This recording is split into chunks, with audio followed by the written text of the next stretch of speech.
Welcome back to Business Success. I'm joined now by Josh Swinnerton, who is the founder of MedAdvisor. Now, this is a medication management app that reminds you when to take or order your medication. Now, Josh's app has been downloaded over 300,000 times, but he now has his eyes on a backdoor listing on the ASX. So we're going to talk to him about how do you actually take a small business idea and make it into a successful global business. Welcome to the program, Josh. Thanks, Heidi. Great to be here. So tell us about the app. How does it work? So MedAdvisor, what we're all about is giving patients or consumers a great set of tools on their smartphone or internet browser to help them manage medication. And we do that, part of what's quite unique about that is we do it in a way that connects through to your pharmacy, so we can automatically see every prescription medication that's been dispensed to you. And from that we can drive a great deal of assistance, everything from training on particular medications to obviously reminding people when to fill scripts, when to go back to their doctor for a new script, and of course when to take their medication. So there's quite a range of things we can do. So why did you start this? Yeah, so a couple of factors came together, I guess, to give me the idea, if you like, to start MedAdvisor.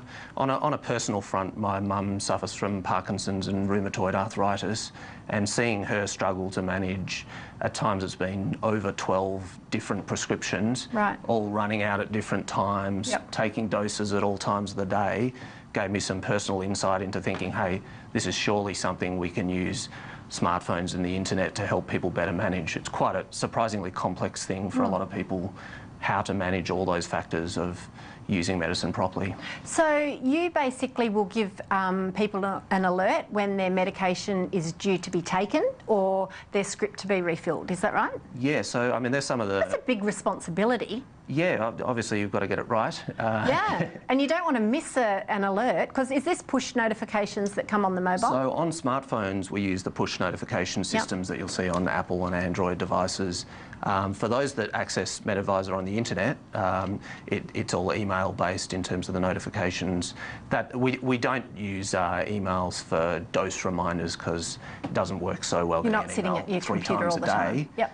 But certainly, yeah, the smart notifications on if you've got a tablet or a smartphone, which increasingly people do. I think the latest stat I saw was over 90% of Australians have a smartphone. We love our smartphones. Yeah. Can't prize them off us. Yeah. So where are you going with this? Like, the business has obviously been quite successful because you're looking at going through doing some raisings through an ASX listing? Yeah, so we're well advanced in that process at the moment. As you say via an RTO listing, and I guess that's intended for a couple of factors. Most of our work to date has been working with pharmacies to introduce MedAdvisor directly to their consumers and patients.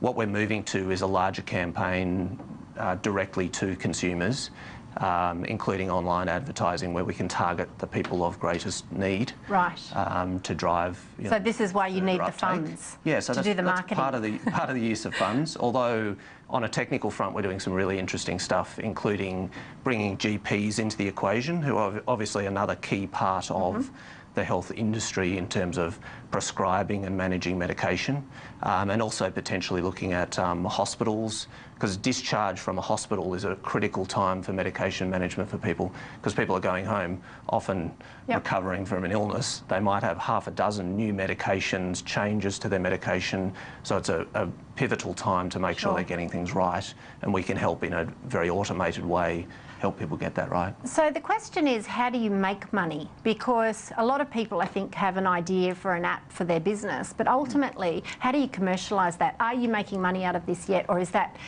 part of the pipe dream? Yeah, no, we're well advanced in terms of the revenue areas. We always had in mind a fundamental of we'd like to make sure this is something we can offer to patients for free, and the pharmacies can offer to their patients for free, right, to get the benefits of it to as many people as possible. But in terms of our initial key revenues, yes, you know, we charge pharmacies a monthly subscription to be able to have the MedAdvisor system and offer it to their patients, because it's helping them, it complements the service they give to patients. And that's one part of it.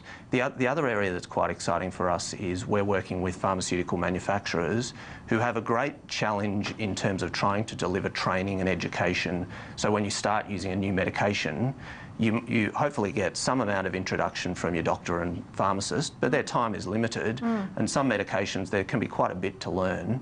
And we have this, because of the nature of our system, we're in a position where we can actually target and deliver content straight to someone who's just started a new medication to teach them how to use that device or that medicine. So I assume the patient has to opt in and accept the privacy rules and consents in order to be able to, because you're passing their information on to the pharmaceutical companies. No, is that right? It doesn't really work in that way, so there's not that sort of privacy I just concern. made it sound really bad then, didn't I? Yeah, how it works really is we work with the manufacturers to design these training campaigns, which are all approved by the people who are the experts on training, and then we plug those into our system so that automatically, if you start using a new medication, it's detected that Heidi started using an asthma preventative. She'll start receiving the appropriate training for that. She can opt out at any time, but we do initially intro that. This is all after you've signed up for the service, of course. Does this have the opportunity then for pharmaceutical companies to try to sell their products to people who are on having a symptom but are with a competitor product? Yeah, not really. So we're more about... I think this is sounding like a great business idea, no? Yeah, no, that could be a great business idea as well. But we're more about, there is a huge problem with patients, even after they're prescribed and dispensed the medicine the first time, the rates of what we call adherence are surprisingly low, and it's one of the biggest preventable problems in our health system is that about, depending on what study you read, 50 to 60% of medication is actually used as your doctor and pharmacist want you to use it. Yeah. So there's a great opportunity just getting people who have already been prescribed the medicine, taking it properly and continuing to take it, unless they go back and get advice from their doctor that they should change. So we're focused more on that. And are you looking to go global? And is that because people are even worse overseas in taking their medication?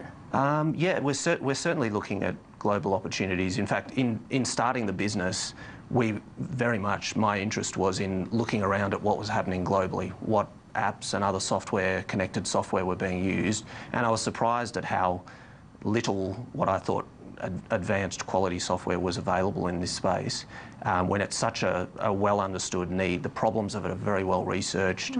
It's a very common, of the whole health and medical sector, it's something that affects people every day. You're managing your medicine every day.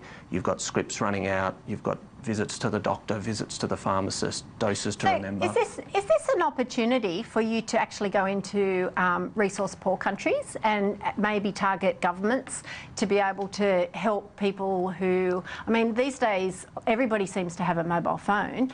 Or, are there opportunities that way? Yeah, I mean, potentially. Our initial focus is probably some of the obvious cases of the UK, certain parts of the US. They don't need the help. But yeah, in the, I guess, the developing countries, the same challenges exist of adherence. Yeah, definitely. You do get other factors in those countries when you look at the but studies. But education would be a key factor in education those countries and as training well. on medication.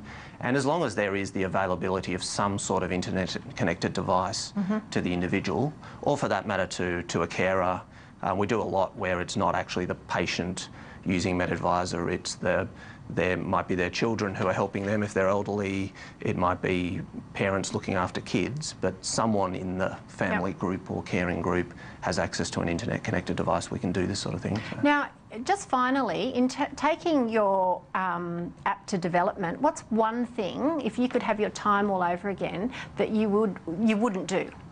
Any lessons for people who are in business and they're thinking, oh, I've got an app idea and I'm going to take it to development and then commercialise it. Do you have any advice for them? Whatever you do, don't do this.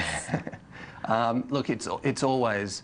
I come from a technical background, so I like a lot of technical people. I'm prone to focus on the technology rather than forcing yourself to spend as much time as you possibly can up front learning about the market, talking to the right people who understand the industry, building your business model, because you kind of know what can and can't be done technically, but it's very easy for technical people. And I guess in other areas, if someone's an expert on, you know, in any industry on the actual product or the technology, they can be prone to focus too much on that.